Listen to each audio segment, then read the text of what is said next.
imagine for a moment you are carrying around a secret, perhaps one you scarcely admit to yourself. Every time you sense it surfacing, you push it away, telling yourself it's easier, it's safer, it's more polite to not reveal it. And then one day, that well-worn habit of concealment falters, and you finally speak aloud that truth that has been pressing for release all along. That is precisely the journey our next speaker, Kate Cohen, will share with us. I first encountered Kate's work with a delighted realization that here was someone who combined sharp wit, intellectual honesty, and a heartfelt humanity in each sentence. Over the years, she's not only become a writer I admire, but a friend, someone whose clarity of mind and steadfast courage never fails to inspire me. Kate was raised in a Reformed Jewish community in a small town in Virginia. Like so many of us, she quietly navigated the gap between religious tradition and her growing doubts about God. For a while, she chose to keep her beliefs, or lack thereof, to herself. Now, then, in a move that was both bold and strangely natural, she stopped pretending entirely. Now an outspoken atheist and a columnist at the Washington Post, Kate uses her platform to probe America's reflective deference to religion. Now let me tell you, she does it with all the warmth and nuance of a friend who's confiding to you over coffee, even as she's exposing how our little white lies about faith can wind up stifling authenticity and narrowing our political discourse. In her talk, titled "Why I Stopped Pretending to Believe and Maybe You Should Too," Kate will invite us to consider the cost of hiding our true convictions. She'll offer insights into how she arrived at her decision and what the choice has meant for her personally and for those around her.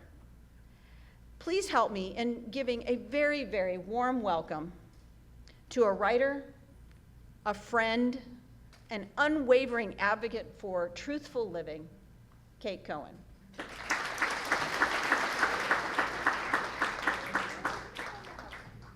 I want to thank Jocelyn again, actually, and David, and everybody who's putting this weekend together. It's hard to know exactly what we need now, but one thing we definitely need is community. And these people have been providing it for years in this area, and they're giving us a strong dose of it this weekend. And I know it's going to make me feel better and more certain as I move forward. And I'm just so grateful to be here. So let's see. My name is Kate. I'm from Albany, New York, and I have come to Florida for the same reason everyone comes to Florida, for a dose of sanity. I am an author. My most recent book is We of Little Faith, as Jocelyn said. And for the moment, I am a columnist at the Washington Post, you know, where democracy dies in darkness. Let's just take that out. It's just too true. These are my latest columns. There's one about why we're all forgetting COVID and why that matters. One about whether you can even talk about politics with people who believe the lies that Trump tells. And the most important one, why I really, really hate biopics. We can talk about that later.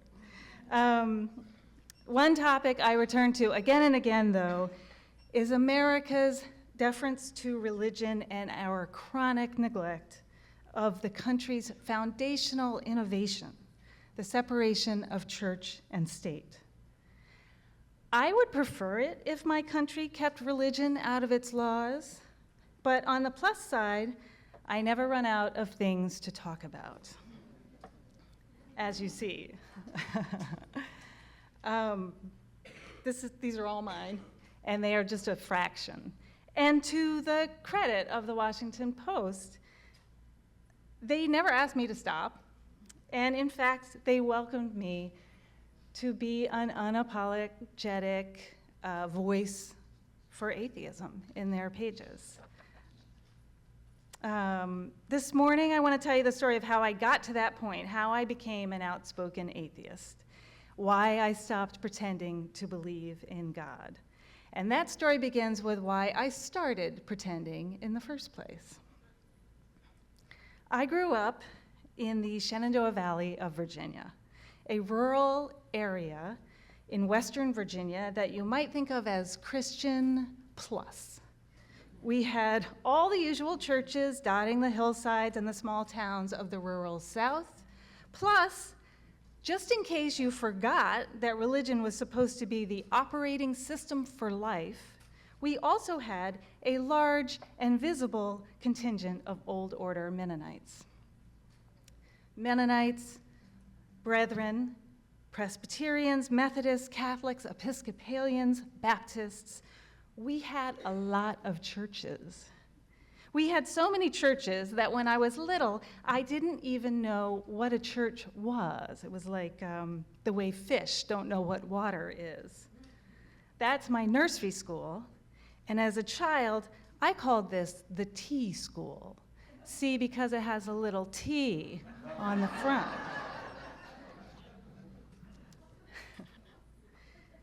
So, Christian part of the world, but my family was Jewish.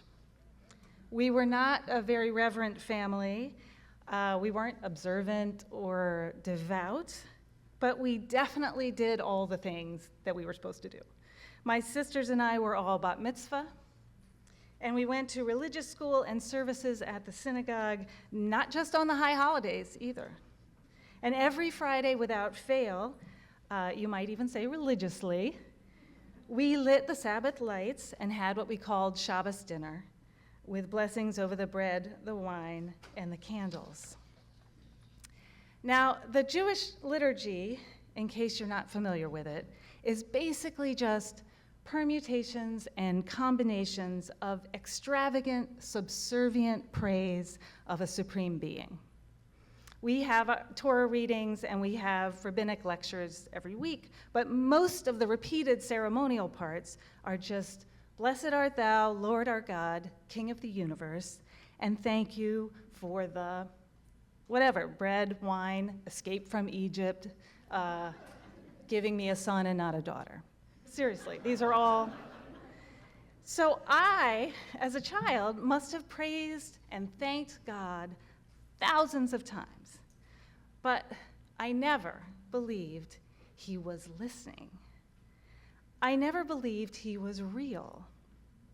To me, the Old Testament God I was praying to wasn't an actual being who took an interest in my middle school problems, or even an actual being who created the world and was now busy with other stuff. He was a character in a story, a fascinating, slightly crazed, despotic, cruel, world-famous character in a story. That's what I thought. But it's not what I said. I said what I was supposed to say. During my bat mitzvah ceremony and at every Sabbath service and in every meeting with my rabbis and my Sunday school teachers, I pretended I believed in a God whose word was deed, whose every command was just and true. I guess you could be charitable and say that I was playing a part, the good little Jewish girl, the obedient Sunday school student. But let's face it, no one was buying tickets to this show. I never admitted I was playing a character, which meant functionally I was lying. Now, I don't believe lying is always bad. I think that the ability to think one thing and say another is like a superpower we all have. And it can be used for good, and it can be used for evil, and all points in between. Anyone who's had a run-in with a fascist regime or a school bully knows that honesty is not always the best policy. But still, why didn't I tell the truth? My parents weren't fascists or bullies. They were the opposite. They were liberal, bookish Jews raising liberal, bookish daughters. They probably didn't believe God was an actual being. They certainly wouldn't have been shocked or upset at the idea. But I never brought it up, and neither did they. As for my synagogue, it was the kind of small-town synagogue that had to be all things to all Jews. We had churches, plural, for every possible shade of Protestant. But for Jews, there was just Acme General Synagogue. That was it. The congregation could barely afford a rabbi. It certainly couldn't afford to be judgmental about what one of the 8 kids in the Sunday school class believed. But it would just never have occurred to me to tell the truth. At no point did I express even doubt to my rabbi or my religious school teachers, much less disbelief. And all I can say by way of explanation is, this was America. My money said, "In God we trust." My classmates and I stood every day to pledge allegiance to one nation indivisible under God. God bless America was how every political speech ended. And as a Girl Scout, I had to promise to serve God along with my country. I was a smart kid. I got it. I looked around and I understood that to be a good person, a likable person, a normal person, I had to believe in God. Americans believed in God. Everyone around me seemed to believe there was someone up there listening to their prayers, and I concluded that if I wanted people to like me and approve of me, which I totally did, I had to pretend I did too. So I didn't tell my parents, who lit Sabbath candles every Friday. I didn't tell the rabbis preparing me for my bat mitzvah. I convinced my college that I was a believer to get out of the meal plan, which is very classy, but I can top it. I purposely misled Italian cousins whose Holocaust survival story I was researching for my first book. Then I got married in a Jewish wedding to another non-believer, with the God parts of the ceremony turned down, but not off. Those are 2 atheists under that chuppah. But don't tell my father-in-law. In one way or another, actively or passively, I pretended to believe. By that time, I'm 27. I knew I was a non-believer. I did not believe there was a supernatural being in charge of the universe. I thought gods were fictional and religions were human creations. But I still didn't see the point in telling anyone else that. What was inside my head was my own business. I could play along, and that was fine. Who was I hurting? That was my perspective, until I had kids. Having kids is the time in many people's lives when they return to their synagogues, their churches, or their mosques. They feel that to be good parents, they should raise their children with religion. So even if they didn't belong to a congregation in college or right after, when they have a family, they feel a responsibility to the next generation. So did I, but in the opposite way. I thought, here are these little developing brains, and it's my job to help them understand the world around them. I conceived an almost physical aversion to telling my kids something I didn't believe to be true. And since I didn't believe God was anything other than a very popular human invention, that is what I told them. I'll read you that scene from the book. The chapter is called Thunderbolt. I can tell you the exact moment when I started to raise my children as atheists. It didn't feel momentous at the time, but it was a moment. Noah was 5, Jesse was 3, and we were sitting on the couch reading from D'Aulaire's book of Greek myths, a holdover from my childhood bookshelf. Those illustrations really freaked me out as a kid. It's one thing to read that Cronus ate his babies, but it's quite another to see it. So naturally, I had to share the experience with my boys. Anyway, one of the boys asked what a myth was, and I told them it was a story about how the world works. People used to believe that these gods were in charge of what happened on Earth, and these stories helped explain things they didn't understand, like winter or stars or thunder. See, look, I flipped ahead to find a picture. Zeus has a thunderbolt. They don't believe them anymore? No, I said. That's why they call it myth. When people still believe it, they call it religion.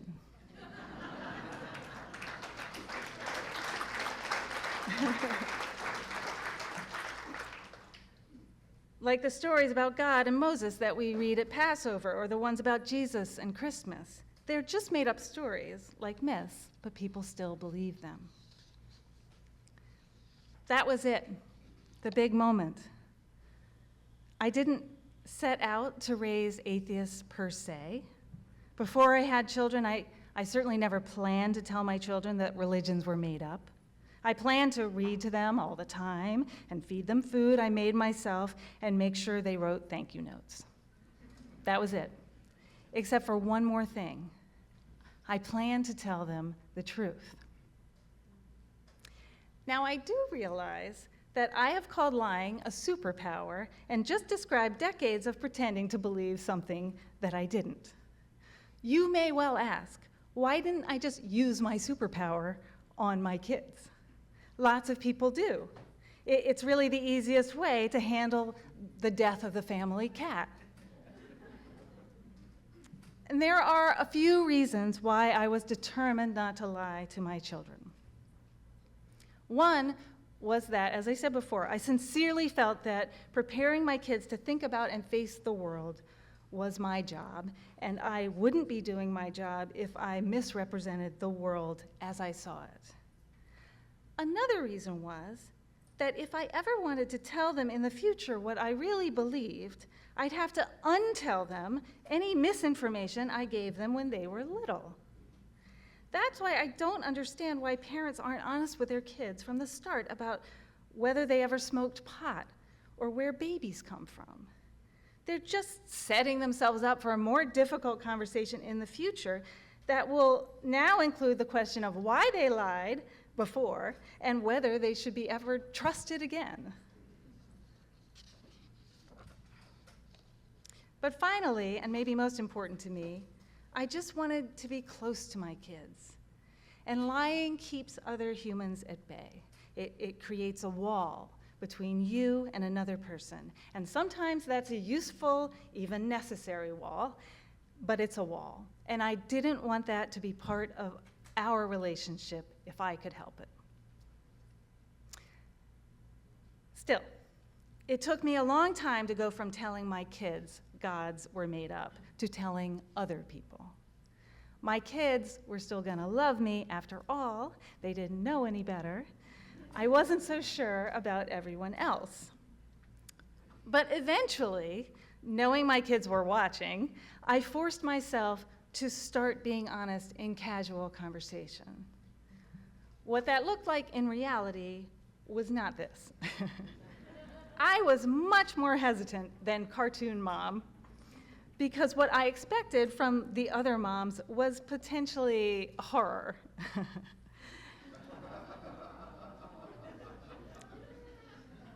Instead, what I got back was fine. The more I shared my true beliefs with people, the more I realized maybe I hadn't been the only person in my synagogue to think that the Old Testament God was just a character. Just as I was keeping my beliefs to myself, they may have been keeping their beliefs to themselves. We may all have been pretending. So people didn't react with disgust, as I had feared. They reacted with interest, or with surprising honesty of their own. And I tell some of these stories in my book, and after one of them, this is what I concluded.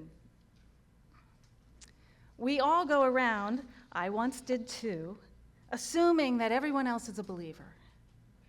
I'll bet every private atheist in America knows someone who thinks they've never met an atheist before. I'll bet every private atheist in America sometimes feels like the only atheist in the room, while chatting with another atheist who feels like the only atheist in the room. We won't know the truth until we tell the truth. So, that's part one of the book. How, after decades of pretending from fear of rejection and disapproval, I finally decided to tell the truth. Now, I don't think that everyone who pretends to believe is afraid of not being loved or desperate to keep the peace. We can't all be middle children. Another reason people are reluctant to say that they are atheists is because they are afraid to lose the things that they get from religion, or think that they do. That's part two of my book.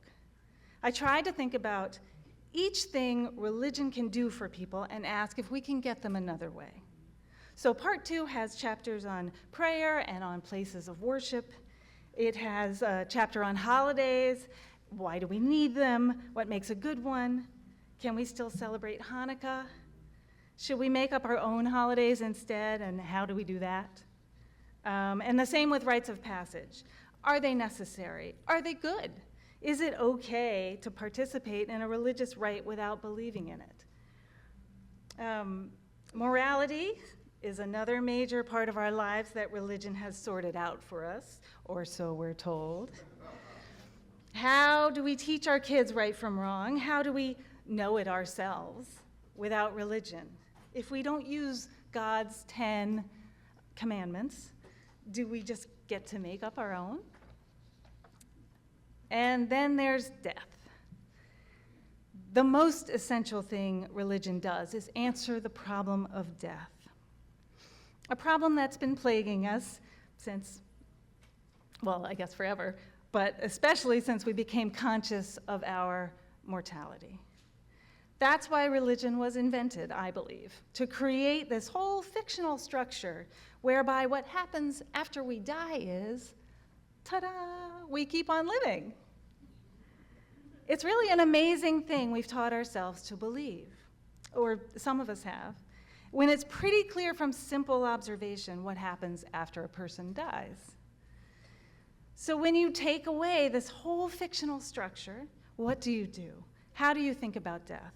How do you talk to your kids about death? Now, most of the things that people want to get from religion are positive, right? It's good to think about right and wrong. It's good to mark milestones in your life. And so most of part two looks for other ways to get those things. Or in some cases concedes that, it's okay to put up a Christmas tree if it makes you happy. But there is one final benefit of religion that we can and should give up. And there's no easy replacement for it. And that's the idea of a higher power. A father figure who made this world and will make everything better eventually. He's got a plan even if we don't understand it, even when terrible things happen. Giving up that comforting thought leaves us to do the work of making the world better now. That's why it's so hard to do and why it's so necessary. It's also why atheists tend to be very politically active. Atheists don't have to be good people, don't worry. But they do have to acknowledge that if things are going to change in the world, people are the ones who have to make that change.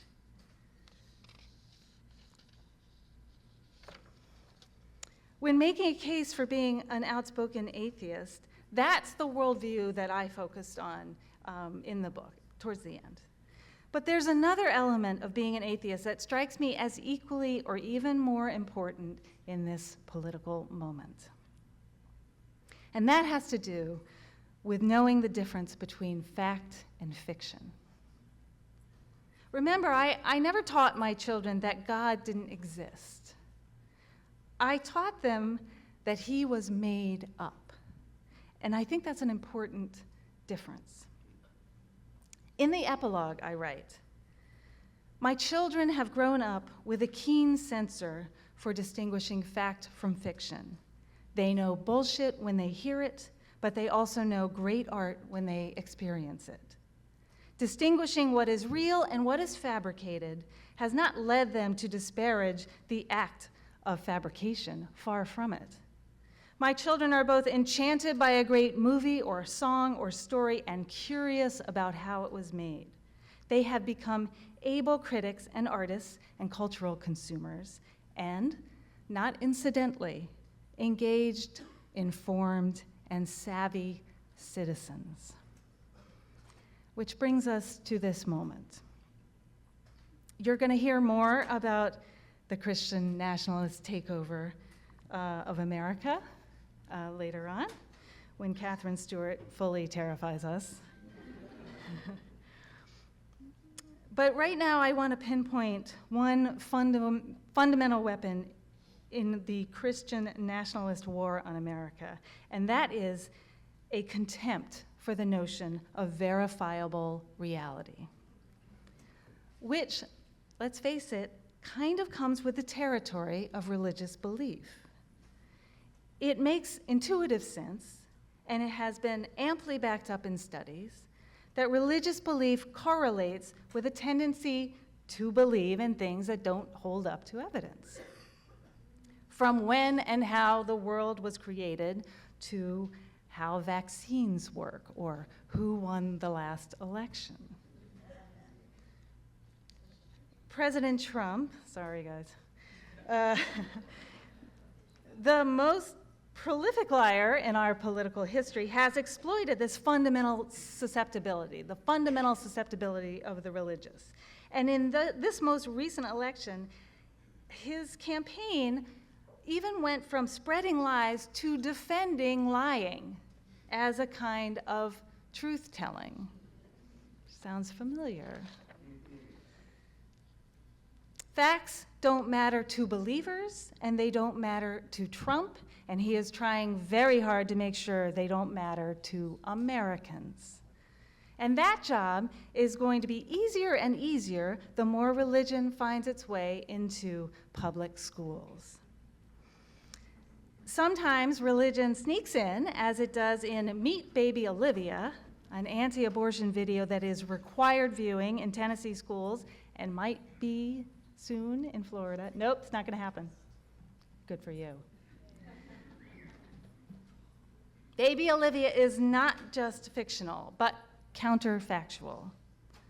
Her life, her Olivia-ness, begins at fertilization. She has a heartbeat at 3 weeks, and at 11 weeks, she is playing in the womb and exploring her environment.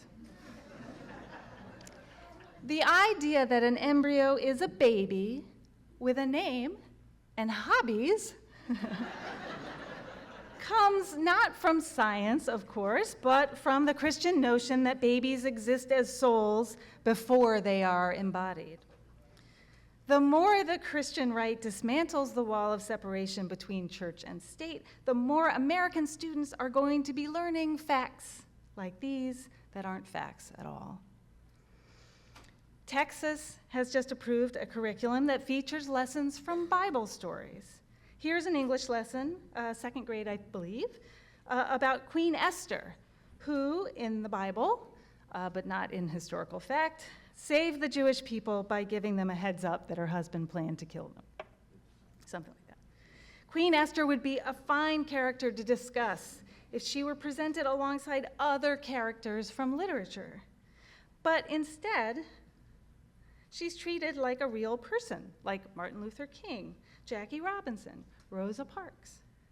The text declares that Esther made a difference, not only affected the Jews of Persia, but also Jewish people today. You know, the way Dorothy made a difference, not only to the munchkins of yesterday, but the munchkins of today.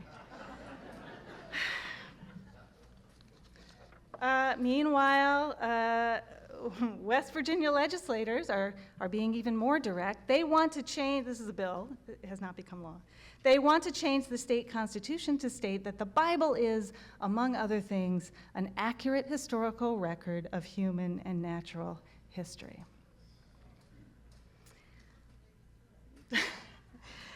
Guys, we now know where winter and stars and thunder come from. We don't need these stories, and we certainly don't need to think that they represent literal truth. So the people who want to continue to believe them have granted themselves the right not to believe in reality. Okay, but now they want to take away other people's right to learn actual fact. Maybe it won't pass. As we gather this weekend a mere 100 miles from what Google Maps tells me is the Gulf of America, I am absolutely convinced that part of what got us into this anti-factual, anti-scientific, anti-historical mess is our national deference to religion. Not our belief in it, plenty of Americans don't believe, but our cultural deference to it, our willingness to grant religion a place not just in private minds, but in public policy. I stopped politely pretending to believe in God because I wanted to be honest with my kids. That feels like a long, long time ago. Today, I would still recommend honesty for personal reasons, but I would also urge Americans who don't believe to stop pretending, not just for the sake of their kids or for their own sake, but for the sake of the country.